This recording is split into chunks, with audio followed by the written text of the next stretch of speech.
Welcome to the Spotlight Series podcast. I'm your host, Slick Sean. Man, I got the dopest gig in the world. I get to have conversations with entertainers and entrepreneurs and listen to their inspiring stories. You can stream the podcast at spotlightseries.net, watch on Roku TV, Facebook Watch, IGTV, and listen on all podcast platforms. In a world full of darkness, the spotlight is on you. What's good, world? This is the homie Slick Sean, host of Spotlight Series. And today I got a special guest on here. We got a homie here. He's a saxophone player. He's performed with people like Kim Burrell, Kool and the Gang, Noel Gordine, Kenny G, 480 East. That's just to say the least. We got Alex Banks up in the house, man. What's good, Alex? What's going on, man? I'm honored to be here. Glad to be here. It's going to be a fun, good time, man. Yes, sir, man. We glad to have you, man. I love to get artists on, because I'm an artist myself. We have like entrepreneurs and stuff like that, but it's always good when we get them artists on because I get to play some music. So I got a couple of questions, man. I'm gonna ask, it's an interview, but it's just gonna be a conversation. You feel me? I feel it. All right, so where you from, fam? I'm from Huntsville, Alabama. Born in Memphis, Tennessee. But originally from Huntsville, Alabama. All my family lives here. Family town, small but growing town, man. So, how long was you in Memphis? A short period of time, very short period of time, yeah. Okay, so how long have you been playing the sax? I've been playing the sax for 12 years. It'll be 13 in August. So, 12 years. I started when I was 12 and I'm 24 now. So, yeah. So when you first started playing sax, is that something you knew what you wanted to play, or you tried a few different instruments first, or how did it go? So I tried like piano like when I was younger and I stopped. But when I first started off on sax, I didn't know I wanted to play sax. It was like in elementary school, they had like the middle school band come and the dude took a solo on the sax and was like killing it. I'm like, try that right there, So I auditioned. I scored the highest out of all the people who auditioned at the point, and I still didn't know I wanted to play. I just knew like I had a passion for music and I wanted to play a solo like the dude on stage.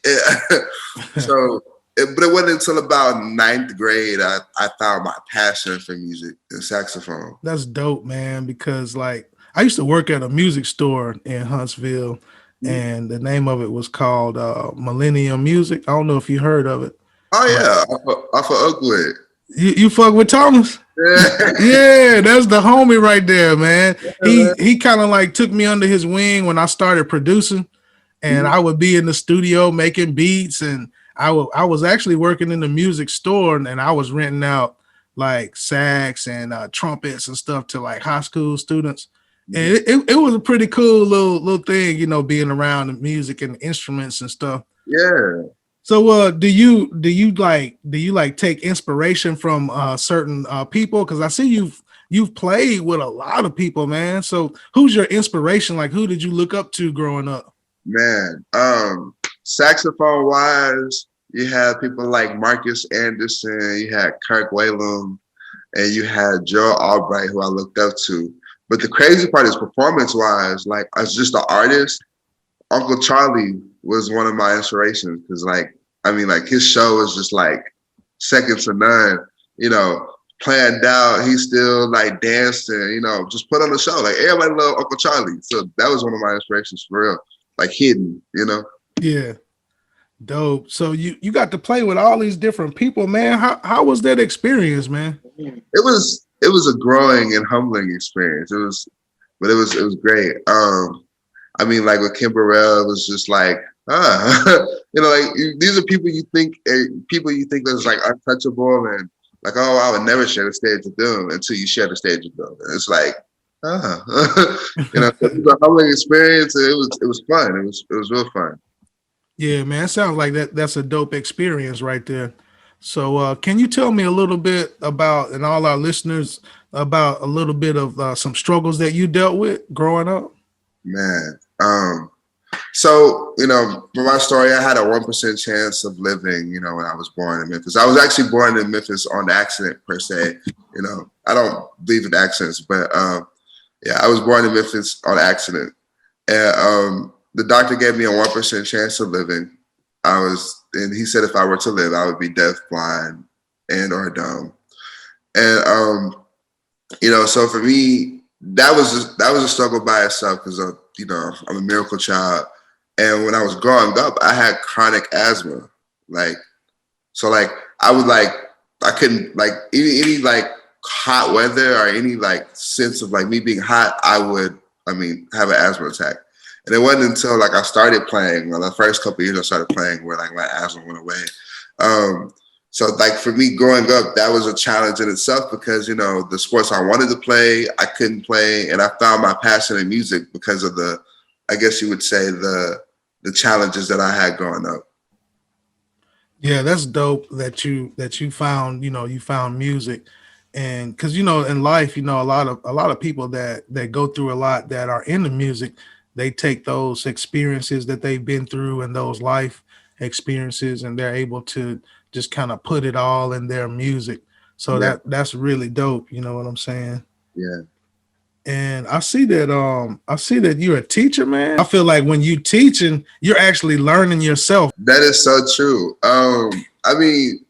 Teaching is actually I would have never imagined myself being a teacher of anything, it's actually pretty fun. For me, I teach production to students using, core common classes. Right now we're in Madison County schools and we're doing science. And so we're talking about sound waves and, the truth of a sound wave and all that good stuff. But we're using production to do it. So they're producing songs. We're doing songs, music videos. What else? Oh yeah, they're writing full songs. They're producing in Logic and Soundtrap using Apple loops, and then you're doing a music video. So it's really cool to me because it's if you ever see a kid learn something how they interested in something, they're oh wow. Yeah. You're able to teach them, they have interest in it, and they end up producing some really dope stuff. And I'm man, you know what? I taught them that.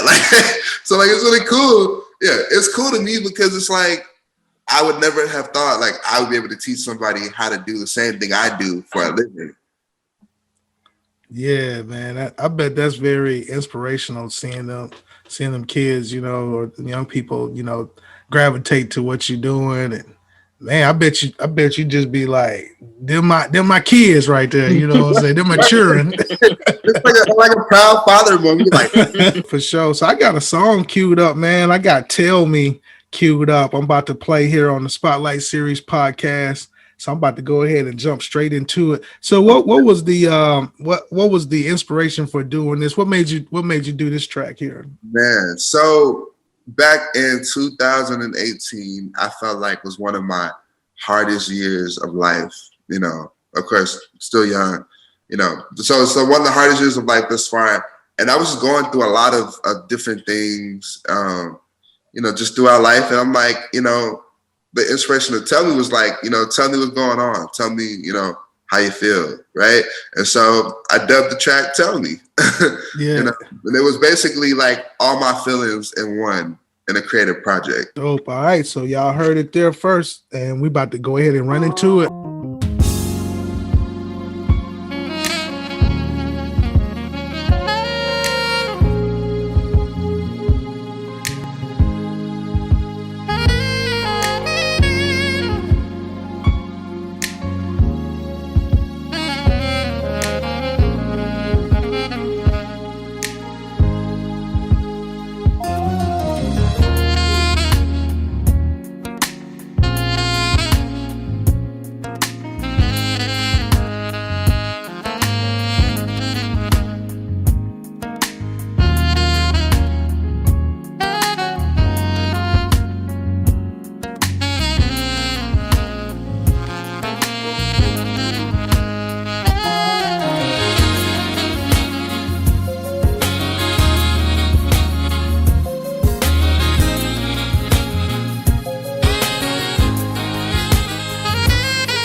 All right, man. Hey, you really hitting them. How old are you, bro? Yeah, I'm 24. 24, playing like that? Yeah. Man. Like, shout out to 318 Productions for the production to tell me. But like, you know how you go in like the studio, you have like no idea what you're gonna create. Yeah. And, for me, every time I go to the studio and I have like a blank page, the first thing I do is hop on keys and like figure out something. And like, so basically I figured out that song in a whole session and cut it in everything, like, rough vocal, rough sax and everything, just in that 1 minute. And I was just like, from like the guitar parts to the keys, horn parts, it was a definite amazing experience. And it took about like maybe 4 hours, Yeah. So you know, also how they used to sit in the studio all the time and just be like, all right, we're gonna make this thing right, Right. So I heard you say you record or you teach in Logic. I actually I make my beats in Logic. Some dope Logic is dope, man. People sleep on Logic. I made the intro for the podcast, my podcast intro on Logic. Like I hop straight on keys. Like the first thing I do, if I have a scratch, like a blank canvas, I hop on keys and whatever feels good at that moment.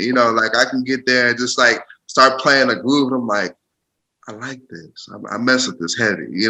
So then we take that and I have the producer be like, he or she will spice it up. I'm like, okay, yeah, add this, that, boom, boom, boom, right? So then I'm like, okay, while we have a format here, like a little loop here, I'm like, all right, I pull out the sax and then I start with my melody.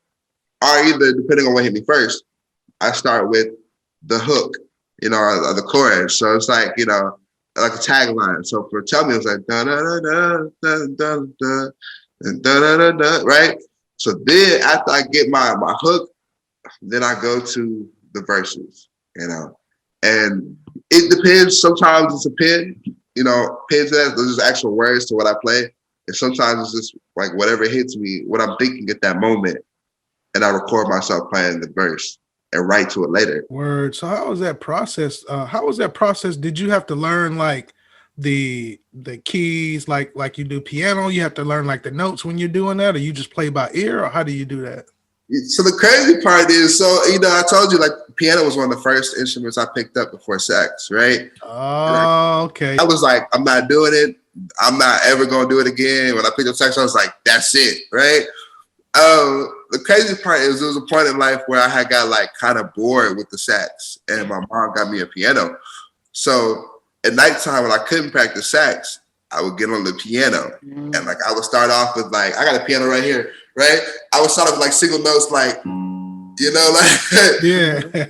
I would take that and go to like the doubles, like, and then I would take that and go to the triads, and like I built on all of my chord playing by listening to other people, right, and trying to mimic them and figuring it out on my own. And then I'll go back and be like, oh, okay, this is the knowledge behind it. Like I'm playing triads right now, or I'm playing, 11s, 7s, and 13s. And so like I kind of taught myself over the course of 7 years, like the backwards way. I would just play by ear and then be like, oh, okay, now I know what I'm doing. And now I can explain what I'm doing because, somebody told me that, hey, this is a C major 7, Yeah. Yeah, I was playing keyboard for the longest. That's what I started doing when I started getting into music as far as playing, and I would play by ear. When I was younger, I wanted to play drums, but my mom, she couldn't afford, I think it was like $500 or $600. She couldn't afford to put me in the drums. So when I got older, I was like, damn it, I'm gonna buy me a keyboard. The struggles, you know what I'm saying, growing up, you know what I'm saying? She just couldn't afford it. But I still ended up, going that way, with playing keyboard and whatnot, because I can play the hell out of some drums on the keyboard. All right, so you ain't finna sit in front of no piano, man. Let me hear something. Give me like a little sample or something, man. For me, I started in gospel, so it was like,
Yeah, that boy good. Yeah. So on the spot, like You dropping all the knowledge on the podcast. That's what I'm talking about. So man, I wanna touch on some other things, man. Your other achievements. I see that you have a college degree in electrical engineering with nuclear power concentration. What's yeah. going on? Wow, dude. What's happening, man? Talk to me. What's that be like? What that be like?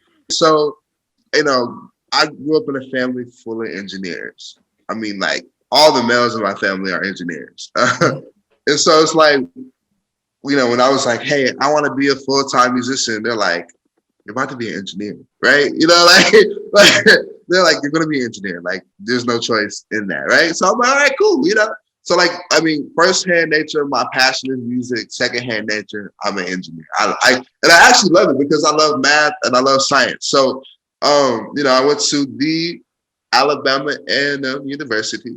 Like I want to go ahead and do the whole thing. A&M. Yeah, Alabama A&M University. One of the things that they highlighted is engineering, and so I chose to be an electrical engineer. Right? They had the program of nuclear power engineering, and I'm like, we'll try it out because I wanted to do the most current thing they had. And the cool part about it was I was like the pilot program. I was in the pilot program. Like everything that they did was new. So in my senior year, we had things called like a senior research project, and I was able to research a lot of good things like about engineering at Brookhaven National Lab in New York. And that was like, we were the first people to go to the actual nuclear lab in Brookhaven and run our experiment. And the crazy part was when we ran our experiment, we did the research, we actually had some of the best data like in the US. And we got it down to like the percentage, I think it was like 9.2% error. And we were testing if we could have a device to measure like radiation in your body, or radiation. So basically say if you're on like the arsenal and somebody brings in nuclear weapons, like we can see if you have nuclear weapons, if you drive through the mechanism, right? By the spike of elevation through radiation. But you had to get it down to a percentage of error because like say if it was something else, you don't want to be like, oh, that's a nuclear weapon, and it's not. So, we got it down to 9.2% when like the national average is like 11%. And I could get really technical and, tell you the process, but hey man, good stuff, man. And you in the right city, man, to be an engineer. So we about to get towards the closing, man. It's been so real having you on here, man. But before you go, leave us with some inspiration that you would give like a young musician coming up, or tell us your handles and all of that stuff, how to follow you and things like that. For sure. You can follow me on Alex D Banks, I for the second, on Twitter, on Instagram, and Facebook. They're all the same. And my inspirational quote for any young man, any young woman out there is, when you find your purpose, man, there is no limit. Like, you can go as far as you want to go because the only limits that you put is on yourself. You know what I'm saying? So when you stop, it stops. You know what I'm saying? When you keep going, it may be hard, but there's a reward at the end. So like, keep doing what you're doing, keep going, and whatever your passion is, like, pursue it.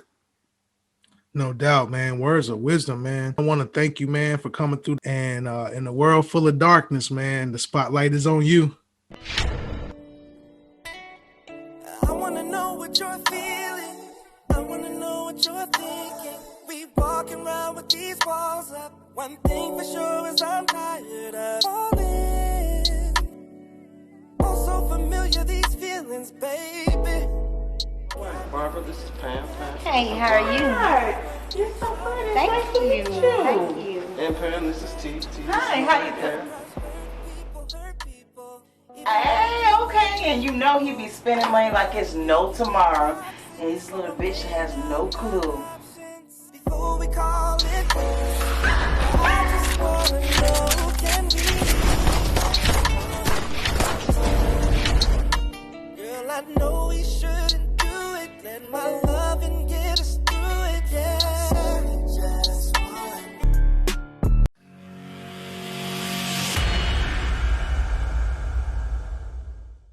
Thanks for watching Spotlight Series Podcast. I'm your host, Slick Sean. You can follow on Facebook, Spotlight Series Podcast, on IG, spotlight.series1. You can stream the podcast at spotlightseries.net, watch on Roku TV, Facebook Watch, IGTV, and stream on all podcast listening platforms. In a world full of darkness, the spotlight is on you.